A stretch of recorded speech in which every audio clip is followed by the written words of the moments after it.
ഷഹബാസിന് അവസാനം വരുത്തിവച്ച പ്രതികൾക്ക് മറക്കാനാവാത്ത ഓർമ്മയാണ് നൽകേണ്ടത്.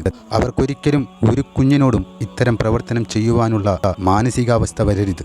അത് മറ്റു കുട്ടികൾക്കും മാതൃകയാകേണ്ടതാണ്. താമരശ്ശേരിയിൽ 15 വയസ്സുകാരനായ ഷഹബാസ് എന്ന പൊന്നുമോന് സംഭവിച്ച ആ കാര്യം ഇപ്പോഴും ജനഹൃദയത്തെ നോവിച്ചുകൊണ്ടിരിക്കുകയാണ്.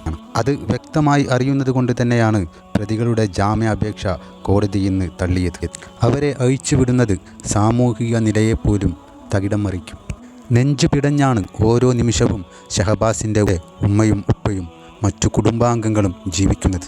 കാരണം ചിരിച്ച് കളിച്ച് ഇന്നലെ വരേക്കും തങ്ങളോട് പെരുമാറിയ പൊന്നുമോൻ പെട്ടെന്ന് ജീവനില്ലാത്ത മൃതശരീരമായി മാറിയത് എങ്ങനെയാണ് അവൻ്റെ കൊഞ്ചൽ കേട്ട ഈ പ്രിയ മാതാപിതാക്കൾക്കും മറ്റു കുടുംബങ്ങൾക്കും സഹിക്കാനാകുന്നത്? ഒരു കയ്യബദ്ധത്തിലാണ് ഈ പ്രതികൾക്ക് ഈ കാര്യം സംഭവിച്ചതെങ്കിൽ അതോർത്തെങ്കിലും ഈ കുടുംബത്തിനും ഷഹബാസിൻ്റെ വേദനയിൽ നീറുന്ന മറ്റുള്ളവർക്കും അത് പൊരുത്തപ്പെടാമായിരുന്നു. പക്ഷേ അങ്ങനെയല്ല. ഇൻസ്റ്റാഗ്രാമിൽ ഇവർ ഗ്രൂപ്പുണ്ടാക്കി അതിലൂടെ ഷഹബാസിനെ ആക്രമിക്കാൻ പോകുന്ന സമയം ആഹ്വാനം ചെയ്ത് മാരക ആയുധങ്ങളുമായി കൊല്ലണം എന്നുള്ള ഒറ്റ ഉദ്ദേശത്താൽ തന്നെ ഒറ്റക്കായിരിക്കുന്ന ഒരു 15 വയസ്സുകാരനെ കൂട്ടം ചേർന്ന് തലക്ക് നെഞ്ചക്ക് കൊണ്ടടിച്ച് തലയോട്ടി പിളർക്കും വരേക്കും ക്രൂരത തുടർന്നത്. അപ്പോൾ ഇവർക്ക് ജാമ്യമോ നൽകേണ്ടത് കടുത്ത ശിക്ഷയോ? അതും ഷഹബാസിൻ്റെ ഒരു കൂട്ടുകാരനാണത്രേ ഇത്തരമൊരു പ്രവൃത്തി ചെയ്തിരിക്കുന്നത്. എത്തരത്തിലാണ് നമ്മുടെ പിഞ്ചുമക്കളിൽ നിന്ന് പോലും മനുഷ്യത്വം അകന്നു പോകുന്നത്? ആർക്കും ദ്രോഹിക്കണം, തന്നെക്കാളും മേലെ ആരും വരരുത് എന്നുള്ള നിലപാട് ഇവർ സ്വീകരിച്ചു പോരുന്നു എന്നുള്ളതാണ് ഇപ്പോഴത്തെ കുട്ടികളിൽ പ്രകടമായി കാണുന്നത്. മുൻപത്തെ പോലെ നമ്മളൊന്നും ചെയ്ത പോലല്ല. അദബ് തീരെയില്ലാതെ കനിവാകെ വറ്റി വരണ്ടു.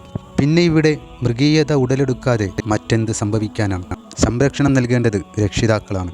എന്നാൽ രക്ഷിതാക്കൾക്കും ഇതിൽ പങ്കുണ്ടെന്നാണ് ഷഹബാസിൻ്റെ ഉപ്പയായ ഇക്ബാൽ നിരന്തരമായി പറയുന്നത്. ഇതെന്തൊരു ബാപ്പയാണപ്പാ! സ്വന്തം മക്കളെ ആക്രമണത്തിലേക്ക് നയിക്കുന്ന പിതാവ്. ഇവർക്കൊന്നും മനസ്സും മനസ്സാക്ഷിയും ഒന്നുമില്ലേ? തൻ്റെ മക്കൾ ഒരു 15 വയസ്സുകാരനെ ആക്രമിക്കുന്നത് കണ്ടിട്ടും അത് നോക്കി നിൽക്കുവാനുള്ള മാനസികാവസ്ഥയിലേക്ക് ഒരു പിതാവ് മാറിപ്പോയി എന്ന് പറഞ്ഞത് ഇവരുടെയൊക്കെ ഉള്ളിലുള്ള ക്രൂരതയുടെ മുഖം തന്നെയാണ് പുറത്തേക്ക് കൊണ്ടുവരുന്നത്. പ്രധാനമായും ഷഹബാസിൻ്റെ ഉപ്പ പ്രതികൾക്ക് ജാമ്യം നൽകരുത് എന്ന് പറഞ്ഞത് ഈ കേസുമായി ബന്ധമുള്ള സാക്ഷികളെയെല്ലാം ഈ പ്രതികൾ വശീകരിക്കാൻ സാധ്യതയുണ്ട്, അതുകൊണ്ടാണെന്നാണ് പറയുന്നത്. കൂടാതെ ആദ്യം തന്നെ ആ പാവം പിതാവ് പറഞ്ഞത് ഇത് മറ്റു മക്കൾക്കും വലിയ വിനയായി മാറുമെന്നത്. അത് തീർച്ചയായും ഇവർക്കിന്ന് ജാമ്യം നൽകിയെങ്കിൽ സംഭവിച്ചിരിക്കും. ഇതുപോലെ ചിന്താഗതിയുള്ള കുട്ടികൾക്കെല്ലാം അതൊരു പ്രചോദനമായി തീർച്ചയായും മാറും. ഷഹബാസ് മോനെ ആക്രമിച്ച് കൊലപ്പെടുത്തിയവർക്ക് കടുത്ത ശിക്ഷ തന്നെ നൽകണം. അതാണ് ഇനി മറ്റു മക്കൾക്കും ഇത്തരമൊരു അവസ്ഥയിലേക്ക് പോകാതിരിക്കാനും പലർക്കും ഇത്തരമൊരു ദാരുണ അന്ത്യത്തിൽ നിന്ന് രക്ഷ നൽകാനും കോഴിക്കോട് ജില്ലാ കോടതി ചെയ്തത് ജനമനസ്സിൻ്റെ ഉള്ളു തുറന്ന പ്രതിഷേധം. കുറ്റവാളികൾ മാപ്പിനർഹരല്ല. അത് ഇവർ 15 വയസ്സുള്ള ഷഹബാസ് മോനോട് ചെയ്ത ആ ഒരു തെറ്റിനാൽ തന്നെ.